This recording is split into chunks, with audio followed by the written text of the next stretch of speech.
And Nick, don't confuse smart with math. They're a bunch of really dumb mathematicians. I kid you not. Yeah. Well, intelligence is complex. There's different kinds. Yes, very much so. And I'm not talking about the unwashed, uncombed hair kind of person. Yeah. Sometime. Okay, so we have essentially a custom program for you guys this evening. We thought I've definitely heard the Toccata in Fugue in D minor is a favorite, so I thought we would start with that.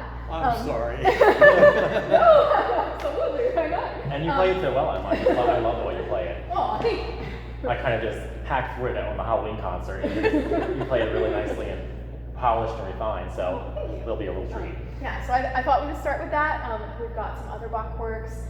I thought we'd include some of the chorale preludes that I played in the concert program. Some Bach and some others, just to use some of the colors on the organ. And Nicholas said that Sine Nomine is one of your favorites from the John Weaver Sine Nomine. So I thought that would be a fun closer to end with. Have a nice jazzy. And it has a great pedal solo. You got some good pedal work in there too. We are in your arms. Okay, so here's Bach's Toccata in Fugue in D minor, BWV 565, classic.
room in the basement before we. Oh, yeah, definitely a treat. Absolutely. Yeah, you have a full view of music and feet and hands, everything. Absolutely. Okay. So I thought next we'd have another Bach work, his Toccata in F, which has a couple of big pedal solos. So it has a really nice, just to make sure.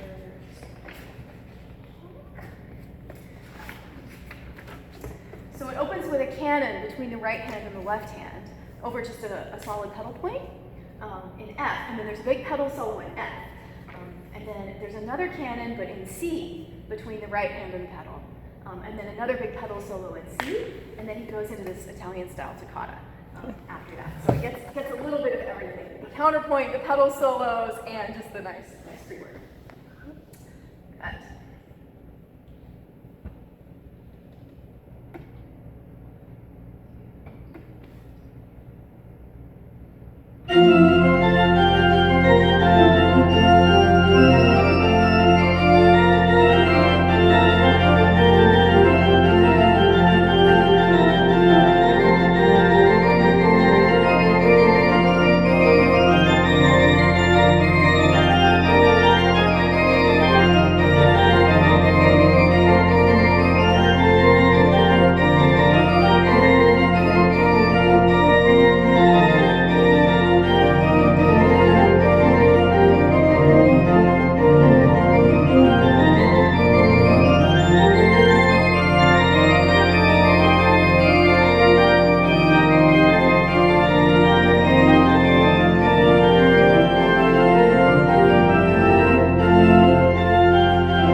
about the notes, Sarah, do you sort of have them captured in your fingers as opposed to your mind? A little bit of both. Mostly mental for me. I'm much more of a reader. Like just objectively, I think I'm a very good sight reader, and it's funny because I have to have notes in front of me on the page. I really don't do well playing from memory, right? Like Nicholas obviously is fantastic playing from memory, right? You have that kind of side of the brain, and mine I have all these traumatic memories from my childhood and piano lessons, and just getting stuck in the exposition of something repeating in a loop and running away in tears. Nightmare. So it's funny, it can be something like the doxology that I've played, 5,000 times, and if it's not there. So there's a big component for sure from seeing it on the page, but also your brain just can't process it all that quickly, right? So you have to have a big component in your physical memory as well. So really, I think it's a good balance of both. Because I watched your feet running the pedals, and at the same time, your hands were doing something too. Mm-hmm. Yeah. Okay. And some of it is conscious, and some of it really is flowing along in muscle memory, or your brain just it sees the notes and processes them before you can even really think about it. Yeah. If you think you're too late. Right. But for some, especially for key moments, we intentionally create time for ourselves to think. Like there's a really dramatic, deceptive cadence here on the last page, and it's funny because it's a spot that I always have to think about, and it's a time where naturally you take more time with the music, particularly to emphasize that cadence and to highlight the unexpected quality of it. But it goes kind of hand in hand with how you process it as well, which I think is very interesting. So you draw our attention to it too, by the way that you are moving. Absolutely. And just by taking time and slowing into it, and accenting it. And Yeah, kind I of didn't using all feel the it tools in we this have. piece, toccata and fugue. There are obviously some places where you're telling us something's going to happen. Oh, definitely. Yes. And then, well, I remember some held notes, and all of a sudden, boom! right, and then it takes off the accelerando, and absolutely, yeah. Great. You didn't know what you're getting yourself in for, did you? Interview. I love it. Okay, so let's do something a little quieter now. This is one of the chorale preludes I did in the concert. And this is based on the Christmas chorale, Lo How a Rose Are Blooming. You won't hear the chorale very much. It's hidden, the melody's really ornamented. So you won't necessarily hear it in the music, but the notes are all there, hidden in the melody. And this uses, for the accompaniment, it uses the beautiful string stops on the swell. So we get some really rich, very impressionistic harmonies. And then for the solo, I'm going to use a flute on grate, and I'm actually going to play it down an octave, so you might see a little bit of arm crossing going on. But that's what's happening there. Do you need me for this for patron? No. I will enjoy. Oh, and this is by a living Dutch composer, Margrethe Christina de Jong, and she's the civic composer for the town of Marburg in the Netherlands.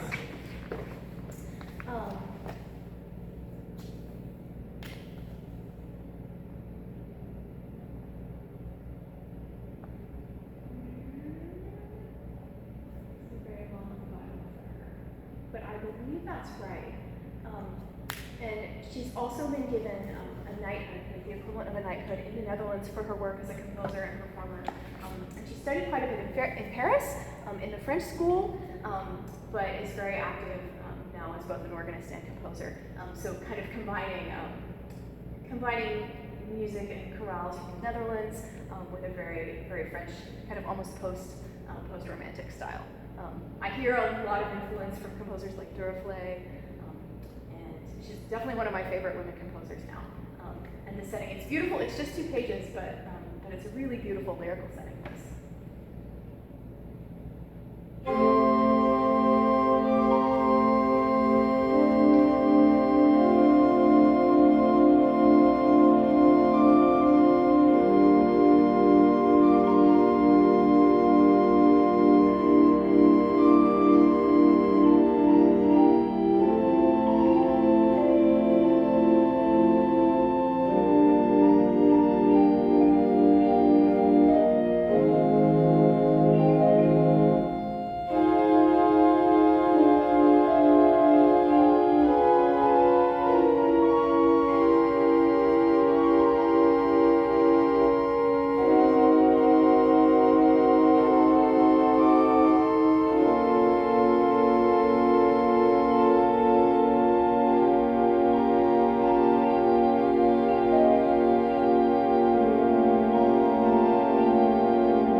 tension drain off. Very peaceful. And I did hear the melody. You did? Only about halfway through though, before. Oh I yeah, got yeah, it. coming, yeah. So yeah, really, really nice setting of that. Dion? Her name? Oh, Oh, Dijon. Oh, okay, got it. yes. Sorry, my pronunciation. No, my ears. That makes much more sense given the language.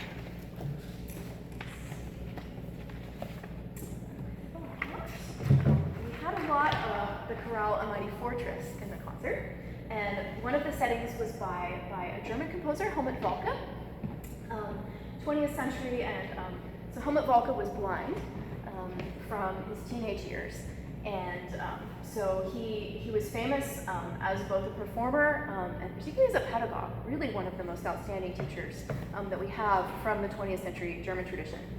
And he performed, I think he recorded the complete works of Bach twice. Of course, from memory because he was blind, and he learned the contrapuntal works of Bach one voice at a time. So he would learn, say like the first voice of a fugue that comes in, and then learn the next voice, and then was able to play them and hear how they all overlaid vertically, which is just incredible. Yeah, so really, really one of the great organists from Germany in the 20th century. And so this is the setting of the chorale Mighty Fortress, and it's in canon as well. So you hear the chorale, the rhythmic version of the chorale in the pedal, and also in the right hand, and then little rhythmic snippets based on the chorale throughout as well. So it's really infused with the Mighty Fortress.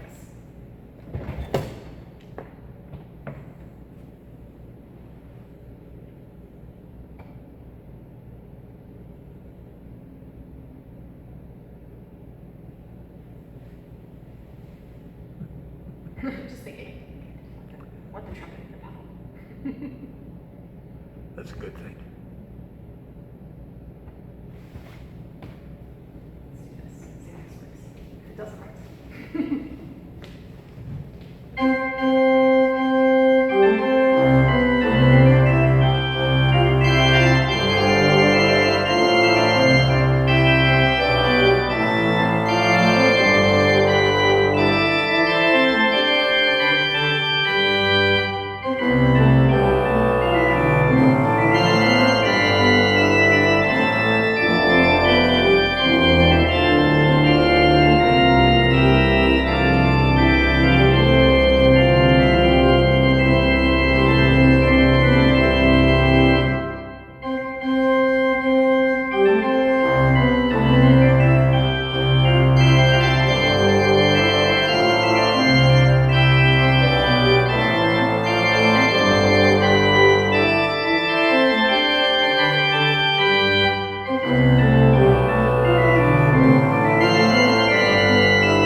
Definitely a gem from Helmut Walke. You have to send that one to me. I want to learn that one. Oh, yeah. Information once. Maybe not this year, but Yeah. sometime. I'll give you this one, you can have it. Oh, great. Here, Okay, I'll just give it to you right now. amazing. Perfect. Thank you. Absolutely. Yes. All right. So next, I thought it would be nice to do a couple of the Bach chorales that I did in the concert. So one project that I'm working on right now is I'm learning the complete collection called Clapping of Bone 3, which is his collection, Bach's collection of catechism chorales, essentially. They're all catechism chorales and settings of various parts of the Mass. So there are some Kyrie and Gloria settings, as well as some chorales for things like baptism and communion, the Creed, the Ten Commandments, also all the components of Luther's Small Catechism in chorale form, basically. And then it's bookended by the Great Prelude and Fugue in E-flat major, the St. Anne. So I'm playing them all at Christ Cathedral next March 3rd. Mark your calendars, because we're going to have a complete marathon day of the complete Bach works for organ.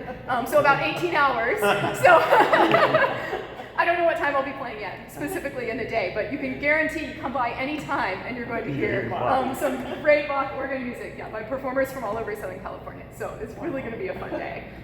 If I'm away for all of it, but I think we're definitely going to have to do some shifts. But it really is going to be a great day. So, so my contribution is that I'm performing the complete Clap 3. And so here are two chorales from that. The first is a very cute little fuguetta on the chorale Dies sind die Heiligen Zehn Gebot. These are the Holy Ten Commands, based on the Ten Commandments. And the fugue subject has 10 entrances throughout the course of the fugue. So Bach really symbolizing musically the Ten Commandments. So the first 4 are the normal exposition. The next 4 are a little funky. Then there's a bit of development, and the last 2 come in at the end. It's kind of a fun little reminder. And it's very joyful, very upbeat, and they think it might have been Bach's way of symbolizing. I can't remember it exactly, but there's a great Luther quote about finding joy in the Ten Commandments. And then following that, I'll play actually the very next chorale in the book, Wir glauben an einen Gott, a musical setting of the Creed in chorale form. And this is a really fun one. It uses snippets of the chorale melody in imitation between all the voices. And the pedal just gets this fun line. It keeps coming back. It comes in just the same 5-measure pattern, 5.5 measures, and then it goes away for a little bit. Then it comes back with the same thing, maybe in a different key, goes away, comes back in again. And that's the only thing the pedal ever does, is that one snippet, but somehow it all fits together with the rest of the music. So it's extremely well crafted and definitely a fun one. So here's the Ten Commandments. Yes, you can check this one. A lot happening. A lot of voices.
Bach?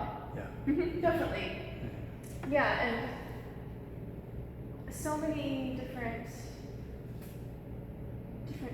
textures and different. Even within the Baroque in which he was trapped.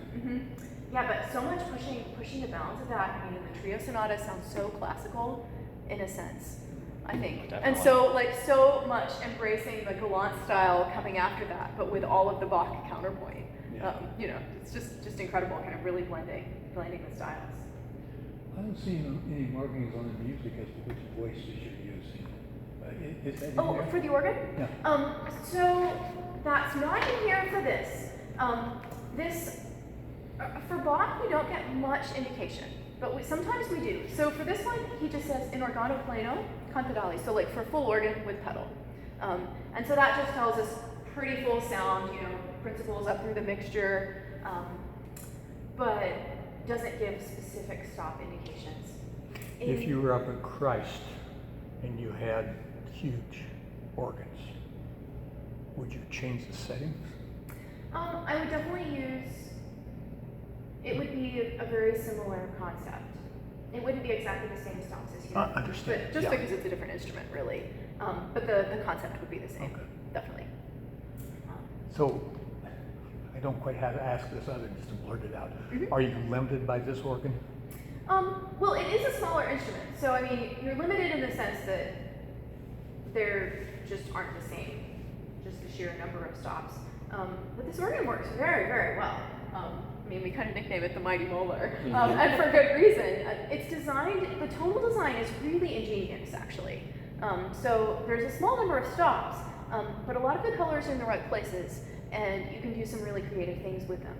So, like for example, this 1 1/3 on the swell works really nice as a very a bright solo, but then you can also take it down an octave, and you can do something like this down an octave, which gives you a different color combination and a different timbre. And so the same stop we can use it 2 completely different ways, which is really nice. So it's almost like 2 stops in one, right? And same thing, like the swell trumpet is a really nice trumpet. We can use it as a solo trumpet. We can pull the volume back a little bit and we can bring it in and we can have a really nice chorus read, right? Or we can bring it down into the full mix with the pedal and then have it really blending with the full chorus as a nice pedal read, right? So that's 4 different things in one with the swell trumpet. And so having a smaller instrument, it's limiting in a certain sense, but it also inspires our creativity in a certain sense as well, right? And really to kind of maximize the potential of it. And I mean, we had a lot of fun the last program. I mean, I feel like we really used the entire instrument in a lot of different colors, and performed a lot of music that most people probably wouldn't play on an instrument like this, and it was very effective. And just the energy in the wind on this instrument is really nice. Like it's very, what's a good word? Like, it's just very exciting to play. Yeah, the sound really kind of jumps out at you in a sense. I don't know how to explain it other than that, but it's Sort of responsive. it's very responsive, yeah, very immediate, very lively sound. Is that due to the room or due to the organ? Or how much is due to the room you know, or the organ? I think it's due to the organ, but I don't really understand. I don't actually know the physics behind why that would be. I don't know if it's something to do with the wind pressure or how the pipes speak. But I've heard other people say they've played similar instruments by Moeller that are just like boring and flat and, you know, like Bigger, the more complete stops. opposite. There's another organ someone was telling me about. He said it's not as exciting. I can't remember Yeah. where it was. It's But somewhere this- up near Orange, maybe. Yeah, but this is designed really nicely, and certainly the room helps too. I mean, the room is a beautiful space. And I love hearing this organ from out in the room. We would be hearing a different sound down there, but how often do we have a chance to watch? So. Right, absolutely. To watch and to feel the vibrations. Yeah. Absolutely. Is the trumpet the same here as it say up at Christ? So there are different types of trumpets. This is really built to be a chorus trumpet. And so we have some of those at the cathedral.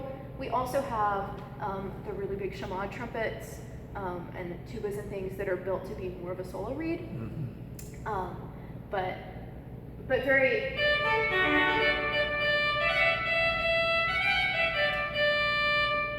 It's interesting. We have a lot of trumpets at Christ Cathedral, and I'm not actually sure which would be the closest.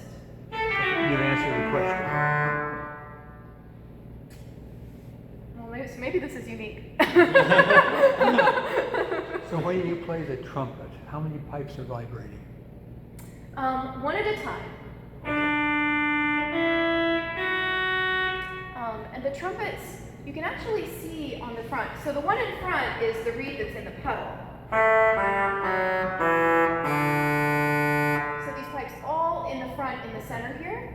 And you can see how they have those copper wires coming up at the base? Yeah. So those control the tuning. And then the trumpet speaks. It actually has, each one has a metal reed in the base of the pipe that vibrates. And vibrates to both sides. A lot like an oboe reed, an oboe or a bassoon. And so that reed, and then the swell one is back behind the shutters, but works the same way. And then the wire goes up and down for tuning to control the pitch. But they sound a lot like brass instruments. Okay. Yeah. So that's why we call them trumpets or trombones, things like that. Yeah. So I thought we'd end with the Weaver Sine Nomine. Nicholas suggested that. And it's a great setting by an American composer, John Weaver, and it combines so two great tunes for All Saints' Day.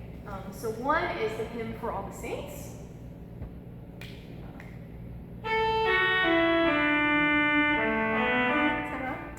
And then the other is Oh When the Saints Go Marching In. And the tunes are a lot like musical versions of each other. So For All the Saints goes down, and When All the Saints Go Marching In goes up. And so he uses them together a lot. So right away on the second page you hear Oh When the Saints Go Marching In the pedal, and For All the Saints kind of with the reed on the right hand. And there's a third hymn tune in here that's a little more obscure called Sarum, that no one really sings, but has been set to the text for All the Saints too. So it's really three tunes in one. How does that tune go, Emma? I can't remember. What it sounds like. It's this part with the strings. So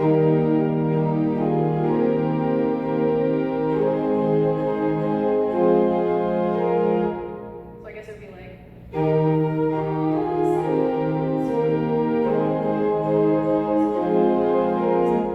Something like that. Yeah. I didn't know it until I learned this piece. Cool. But yeah, so this is a fun one. It's nice and colorful. It shows off the organ, I think. So,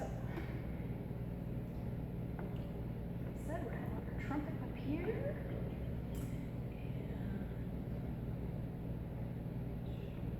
Do you need me to hit the screen for you, or? Oh, actually, yes, that would be nice.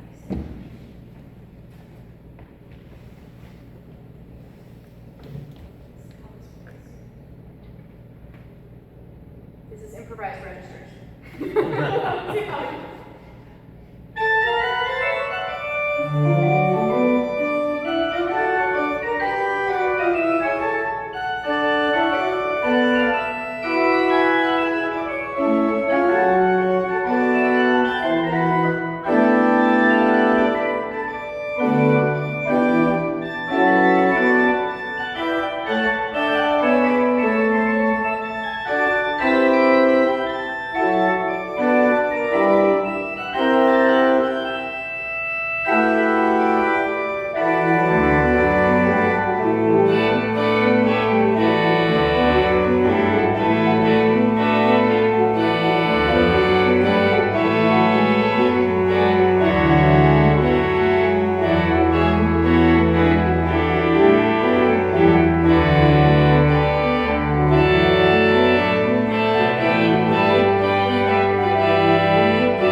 accurate. Thank you fun. very much.